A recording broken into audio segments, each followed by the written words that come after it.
صل على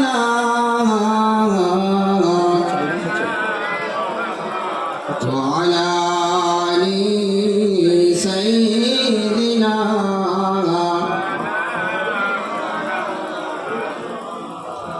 নূর নূর নূর আজি নূর এসেছে মামিনার পুড়ে ঘর আলোয় ভরেছে আয় আয় কে দেখবি নূরেরই পুতুল আয় আয় কে দেখবি নূরেরই মালা মামিনার কোলে দোলে কামলিওয়ালা আল্লাহুম্মা সাল্লি আলা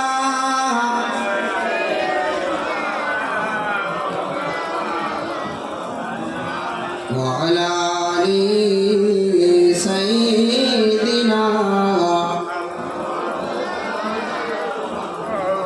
मेरे आँखों के पुतली में जलवा-ए मोहम्मद का मेरे दिल की आईने में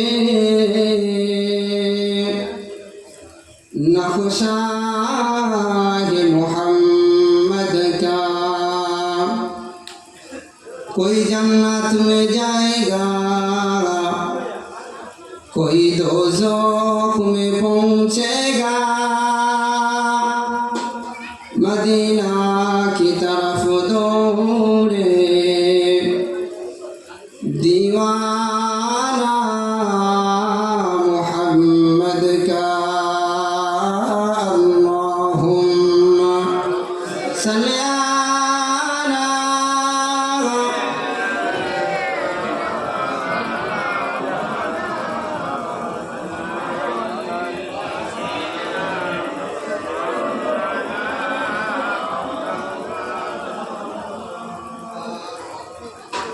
وقال أيضا في كلامه المجيد وفي الفرقان الحميد بسم الله الرحمن الرحيم قل إن كنتم تحبون الله فاتبعوني يحببكم الله ويغفر لكم ذنوبكم والله غفور رحيم بسم الله الرحمن الرحيم وما أرسلناك إلا رحمة للعالمين وقال النبي صلى الله عليه وسلم من أحب سنتي فقد أحبني ومن أحبني كان معي في الجنة الحمد لله সমস্ত প্রশংসা সমস্ত তারিফ সমস্ত গুণগান গুণকীর্তন সেই মহান আল্লাহ পাক রব্বুল আলামিনের দরবারে যিনি আমাকে আপনাকে বিভিন্ন গ্রাম থেকে বাছাই ছাঁটাই করে নিয়ে পবিত্র জায়গায় জান্নাতের বাগান আল্লাহ রসুলের কথা কোরআনের মজমা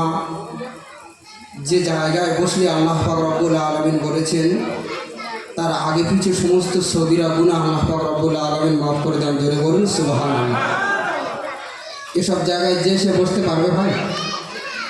না, এখানে যে সে বসতে পারবে।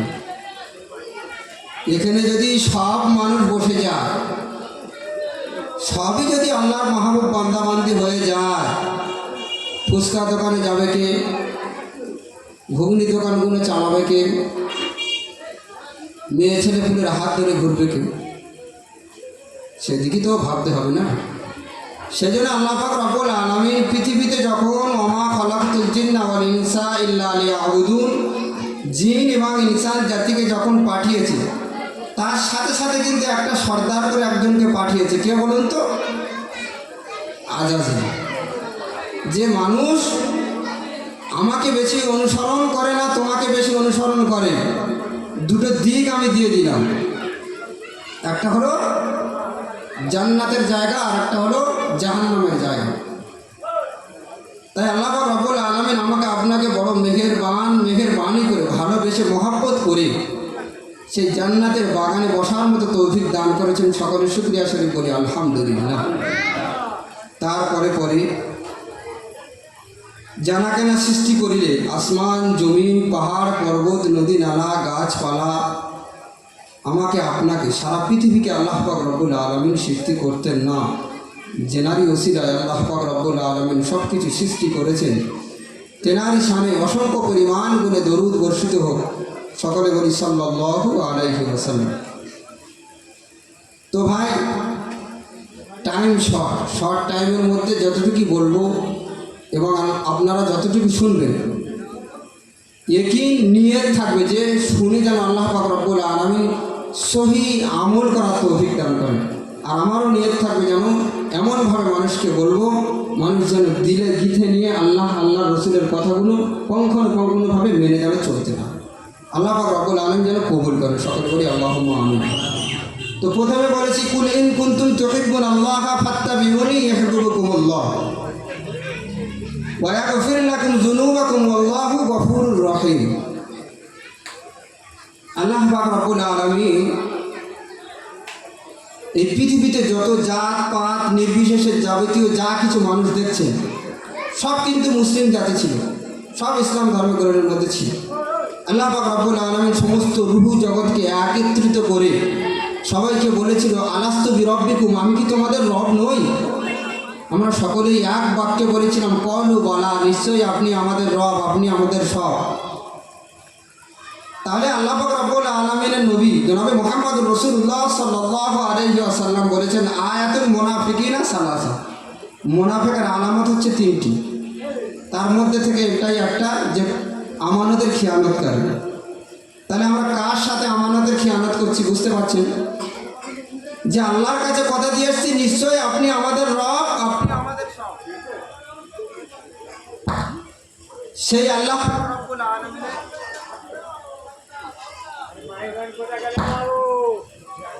সেই আল্লাহ পাক রব্বুল আলামিনের হুকুম আহকাম যদি আমি আপনি ছেড়ে দিই তাহলে আল্লাহ পাক রব্বুল আলামিনের কাছে যে কথাটা দিয়ে এসেছি সেই কথা কি আমি পালন করতে পারছি কি? তাহলে আমার প্রতিষ্ঠান, আমার নামের লকআপটা কোন জায়গায় দাঁড়াচ্ছে? আল্লাহ পাক রব্বুল আলামিন বললেন যদি কেউ আমাকে পর্যাপ্ত পরিমাণে ভালোবাসতে চায়, মোহাব্বত করতে চায়,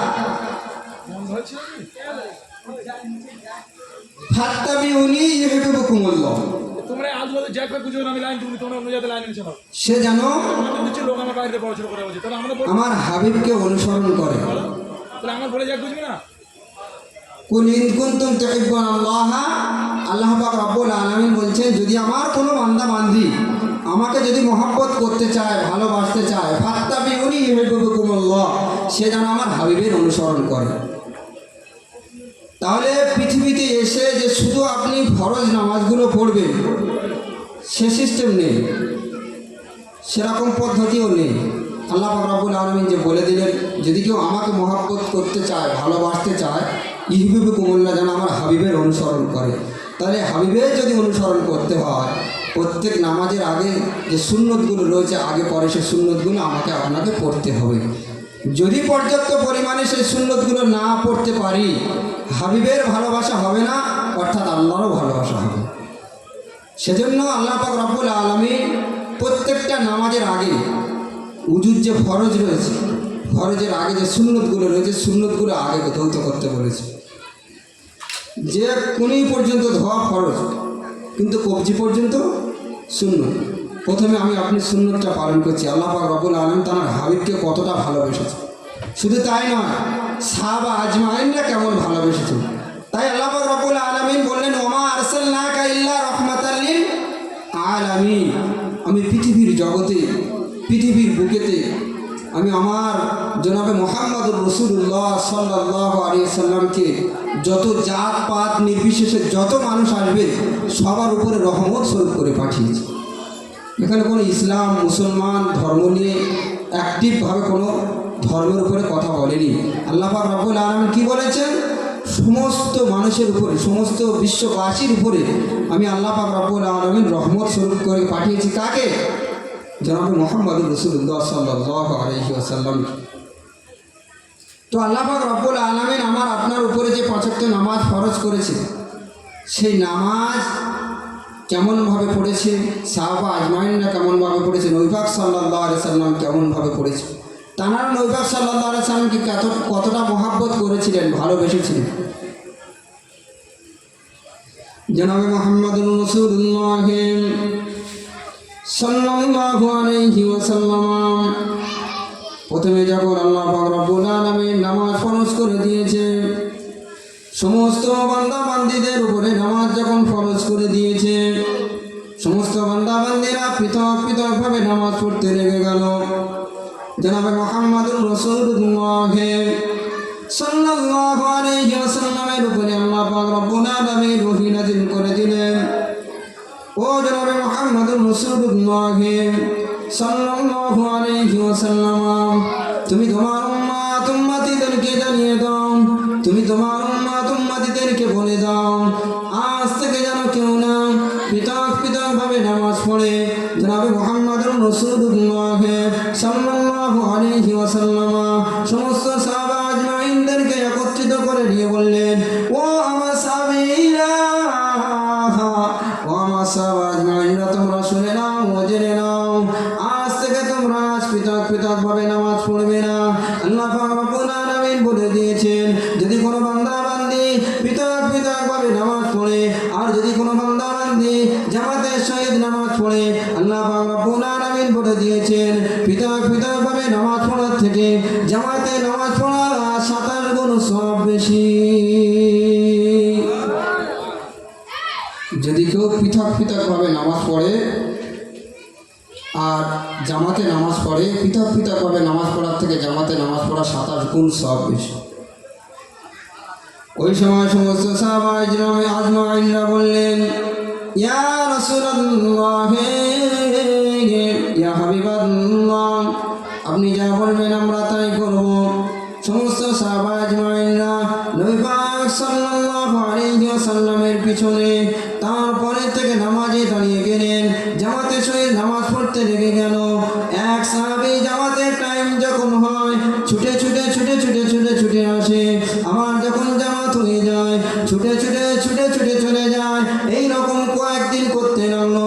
কয়েকটা সাহাবী কয়েকদিন পরে মসজিদে নববীর বাইরে এসে বসে গেল, বসে আলাপ আলোচনার মধ্যে লেগে গেল। জনাবে মুহাম্মদুর রাসূলুল্লাহ সাল্লাল্লাহু আলাইহি ওয়াসাল্লাম নামাজ পড়ে বাইরে বার হলো। বাইরে বার হয়ে দেখছে সাহাবা আজমাইনরা আমলে বিরত নেই, সাহাবা আজমাইনরা আমল করছে না। সাহাবা আজমাইনরা কি যেন একটা আলাপ আলোচনা করে।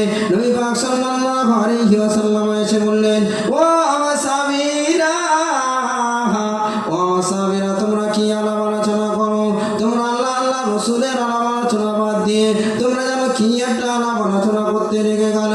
ওই সময় সাহাবা আজমাইনরা বললেন, ইয়া রাসূলুল্লাহ, ইয়া হাবিবাল্লাহ, আমাদের একসাথে ঠিক জামাতের যখন সময় হয়ে যায়, আমাদের একসাথে ঠিক জামাতের যখন টাইম হয়ে যায়, জামাতের টাইমে নামাজ ছুটে ছুটে এসে নামাজ পড়ে যায়, আবার জামাত হয়ে গেলে ছুটে ছুটে কেন চলে যায়, এর কারণটা কি আমি জানতে চাই।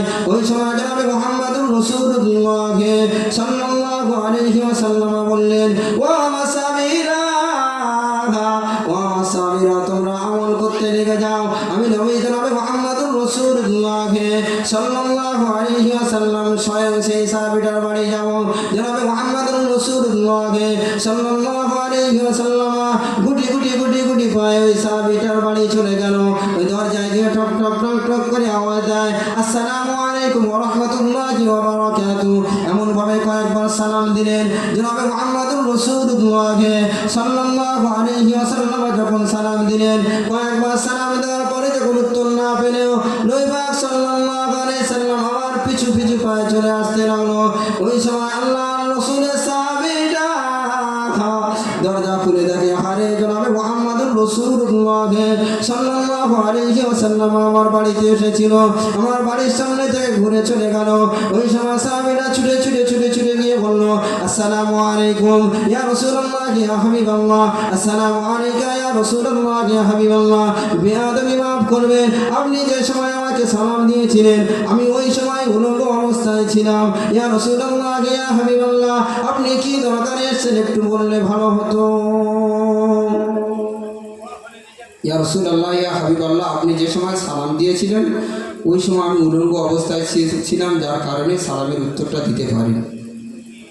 জনাবে মুহাম্মদুর রাসূলুল্লাহ সাল্লাল্লাহু আলাইহি সাল্লাম বললেন, ঠিক আছে মানছি, কিন্তু তোমার নিয়ে মসজিদের মধ্যে একটা গোলতার চলছে, আলাপ আলোচনা চলছে। তুমি জামাতের যখন সময় হয়ে যায় তখন ছুটে ছুটে যাও, আবার জামাত হয়ে গেলে ছুটে ছুটে চলে আসো, করেন কারণটা কি? ওই সময় সাহাবীটা বলেছিল, ইয়া রাসূলুল্লাহ, ইয়া হাবিবাল্লাহ, আমাদের দুই স্বামী স্ত্রী মাত্র একটাই পোশাক। ওই পোশাকটা আমি পরে যখন নামাজ পড়ি, মসজিদে নববী থেকে আমার ঘরটা অনেক দূরে। ইয়া রাসূলুল্লাহ, ইয়া হাবিবাল্লাহ, ওই পোশাকটা যখন আমি পরি, আমার বাড়ির মধ্যে একটা গুহা রয়েছে, ওই গুহার ভিতরে আমার স্ত্রী থাকে। ইয়া রাসূলুল্লাহ, ইয়া হাবিবাল্লাহ, ওই পোশাকটা আমি পরে ছুটে ছুটে এই কারণে যাই, ছুটে ছুটে আবার এই কারণে আসি, যদি জামাতের নাইট টাইমটা যদি চলে যায়, যদি জামাতের রক্তটা চলে যায়, ইয়া রাসূলুল্লাহ, ইয়া হাবিবাল্লাহ, নামাজের যদি রক্তটা চলে যায়, আমার স্ত্রী আর নামাজ আদায় করতে পারবে না। ইয়া রাসূলুল্লাহ, ইয়া হাবিবাল্লাহ, ওই একটাই মাত্র পোশাক, ওই পোশাকটা নিয়ে যদি আমি চলে যাই, আমার স্ত্রী নামাজ আদায় করতে পারবে না, যার কারণে আমি ছুটে ছুটে যাই, আবার ছুটে ছুটে চলে আসি। ইয়া রাসূলুল্লাহ, ইয়া হাবিবাল্লাহ, আমাদের দুই স্বামী স্ত্রীর মাত্র একটাই পোশাক, যার কারণে ছুটে ছুটে যাই, আবার ছুটে ছুটে চলে আসি। জনাবে মুহাম্মদুর রাসূলুল্লাহ সাল্লাল্লাহু আলাইহি ওয়াসাল্লাম বললেন, ও আমার স্বামী, আমি নবী স্বয়ং ওই গুহাটা দেখতে চাই, ওই গুহাটা কেমন গুহা এবং তোমার বাড়ির পরিস্থিতিটা আমি গিয়ে দেখতে চাই। যদি সেরকম কিছু বুঝি, আমি নবী পাক সাল্লাল্লাহু আলাইহি সাল্লাম তখনই বিশ্বাস করব। জনাবে মুহাম্মদুর রাসূলুল্লাহ সাল্লাল্লাহু আলাইহি ওয়াসাল্লাম ওই সাহাবাটার পিছনে পিছনে আসলেন, এসে গিয়ে দেখছেন ওনার বাড়ির মধ্যে একটা গুহা আছে। ওই গুহার ভেতরে যদি কোনো পুরুষ বা মহিলা থাকে, দূর থেকে দেখলে বোঝা যাবে না যে পুরুষ আছে না মহিলা আছে। ওই সময় জনাবে মুহাম্মদুর রাসূলুল্লাহ সাল্লাল্লাহু আলাইহি ওয়াসাল্লাম ওই জায়গায় দাঁড়িয়ে দাঁড়িয়ে ওই সাহাবাটার জান্নাতের সার্টিফিকেট দিয়ে দিয়েছিলেন। একটাই মাত্র পোশাক, দুই স্বামী স্ত্রী নামাজের কতটাই পাবন্দি ছিল, নামাজের প্রতি কতটা ধ্যান ছিল, আল্লাহ আল্লাহ রসুলের কতটা মহাব্বত তাদের মধ্যে ছিল। আজ আমার আপনার পোশাক আছেই তো আছে, জমি জায়গা আছে তো আছে, ঘর বাড়ি আছে তো আছে, এ নামাজ পড়বে না ভাই, চলো নামাজের টাইম, তুমি তোমার কাজে যাও, আমার অমুক বা কাজ আছে, চাষ আছে, বাস আছে, অমুক তুমুক। তাহলে আল্লাহ পাক রব্বুল আলামিন আমাকে আপনাকে যে পাঠিয়েছে, ওমা খলাকতুল জিন্না ওয়াল ইনসা ইল্লা লিয়াবুদুন, শুধুমাত্র ইবাদত করার জন্য, সেই কাজটা আমি আপনি কি করছি? কুল্লু নাফসিন যায়কাতুল মাউত, আমার আপনার মউত হবেই হবে, যে মরণের পরে কি জবাবটা দেবেন। শুধু তাই না, জনাবে মুহাম্মদুর রাসূলুল্লাহ সাল্লাল্লাহু আলাইহি সাল্লাম যখন পৃথিবীতে জন্মগ্রহণ করে, পৃথিবীতে যখন আসেন, আমার আগে বক্তা ছিলেন, উনি অনেক কিছু বললেন, তারপর থেকে আমি বলছি যে যখন পৃথিবীতে আসলেন, আসার পরে তার ঠোঁট দুটো যেন বিড়বিড় বিড়বিড় করে নড়ছে আর বলছে, ইয়া রব্বি হাবলি উম্মতি, ইয়া রব্বি হাবলি উম্মতি, ইয়া রব্বি হাবলি উম্মতি। যে উম্মাতের ফিকির নবী পাক সাল্লাল্লাহু আলাইহি সাল্লাম জন্মগ্রহণ করার পরেই সঙ্গে সঙ্গে করেছিলেন, যে 12 রবিউল আউয়াল যেই দিনে জন্মগ্রহণ করেছিলেন।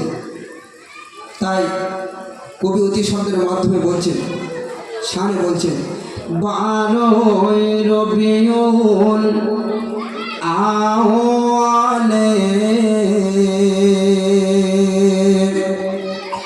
সুবহ সাদিকের সময়, 12 রবিউল আউয়ালে সুবহ সাদিকের সময়, না দিন না রাত, সুবহ সাদিক মিডল পয়েন্টে জন্মগ্রহণ করে এতিম হয়ে আসিলেন ধরা,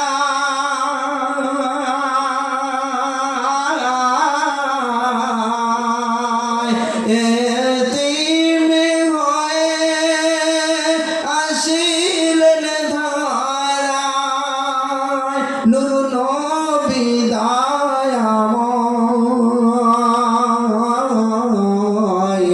জন্ম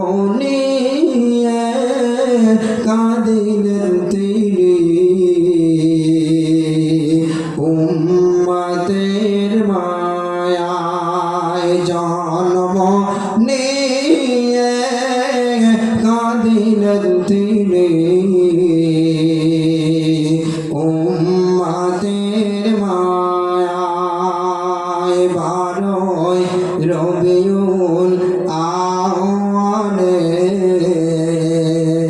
সুবহ সাদিকের সময় আল্লাহুম্মা সাল্লি আলা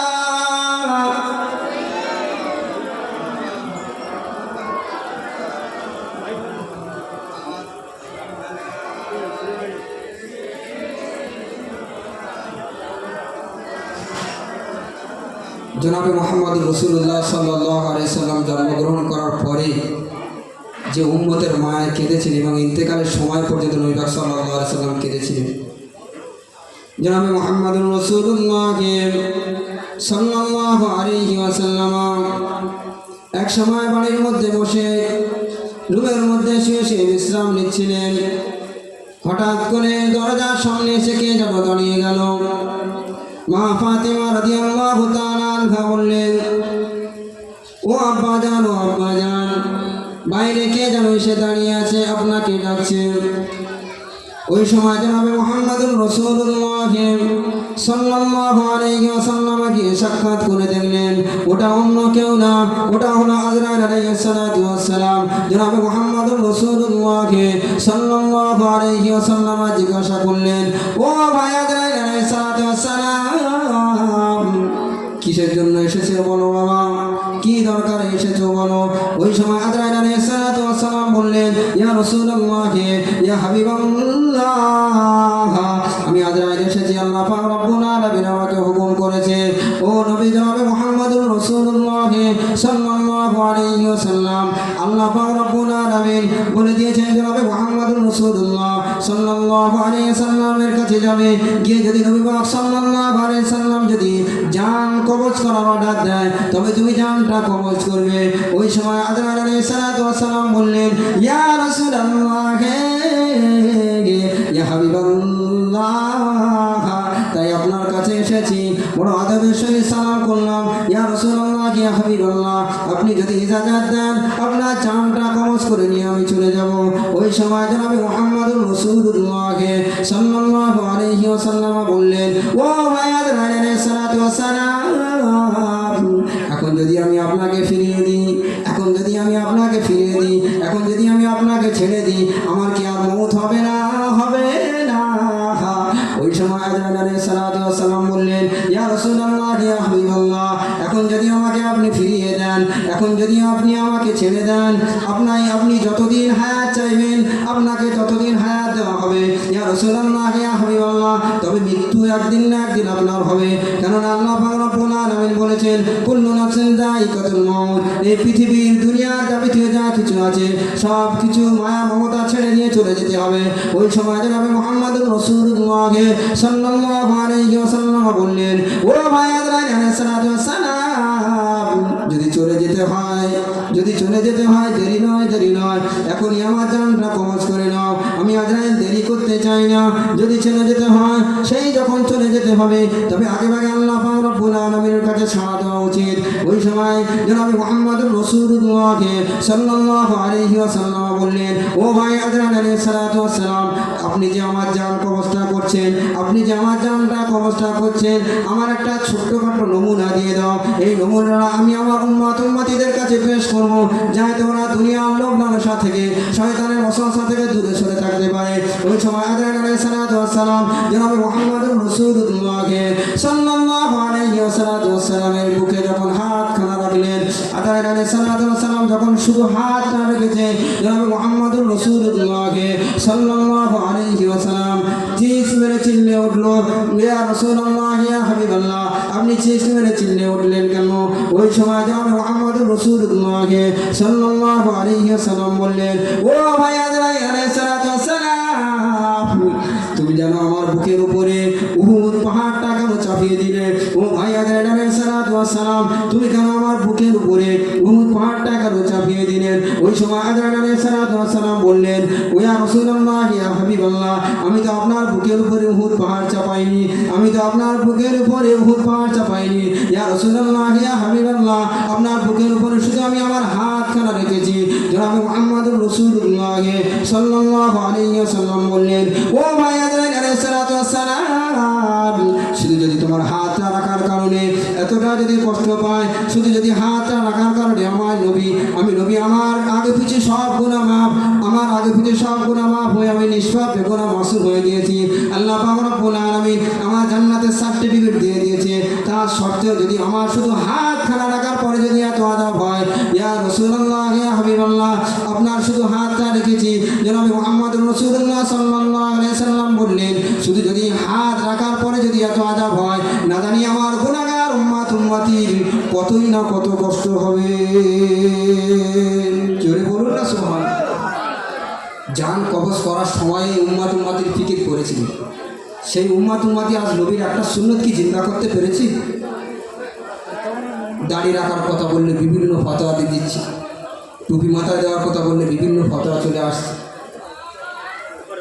তাই টাইম খুব শর্ট, আরও অনেক কিছু বলার ছিল। তো জনাবে মুহাম্মদুর রাসূলুল্লাহ সাল্লাল্লাহু আলাইহি সাল্লাম মৃত্যুর যন্ত্রণার সময় পর্যন্ত যে উম্মতির কথা ভোলেনি, সেই উম্মতি কীভাবে সেই নবী পাক সাল্লাল্লাহু আলাইহি সাল্লামকে ভুলে যেতে পারে? হাত দুটো জোর করে বলি, ভাই, এতদিন যা কিছু করেছে, নবিয়ানা মাহফিল, নবিয়ানা মুজমা এসে বসে ওয়াদা করে যে যাবতীয় যা কিছু করেছি আল্লাহ খালিস নিয়েছে, ওয়াদা করেন, খালিস নিয়েছে, তওবা করেন, আল্লাহ আমার সব গুনাহ মাফ করে দেন। আজ জিন্দগিতে শয়তানের পথে যাব না। আল্লাহ পাক রব্বুল আলামিন ওয়াদা করেছেন, আমি আমার ওই বান্দা বান্দির সমস্ত গুনাহ খাতা আমি মাফ করে দিয়ে বেগুনাহ মাসুম বানিয়ে দিই। জোরে বলুন না সুবহানাল্লাহ। তো আল্লাহ পাক রব্বুল আলামিন আমাকে আপনাকে শোনার থেকে যেন বেশি বেশি আমল করার তৌফিক দান করেন, সকলে বলি আল্লাহুম্মা আমিন। আল্লাহ পাক রব্বুল আলামিন আমাকে আপনাকে দুনিয়ার লোভ লালসা শয়তানের ওয়াসওয়াসা থেকে বাঁচিয়ে নিয়ে, দুনিয়ার খারাপি থেকে বাঁচিয়ে নিয়ে আল্লাহ পাক রব্বুল আলামিনের হুকুম আহকাম, নবী পাক সাল্লাল্লাহু আলাইহি সাল্লামের সুন্নাত মোতাবেক চলার তৌফিক দান করুক, সকলে বলি আল্লাহুম্মা আমিন। ওয়া আখিরু দাওয়ানা আনিল হামদুলিল্লাহি রাব্বিল আলামিন। দরুদ শরীফ পড়েন, আল্লাহুম্মা সাল্লি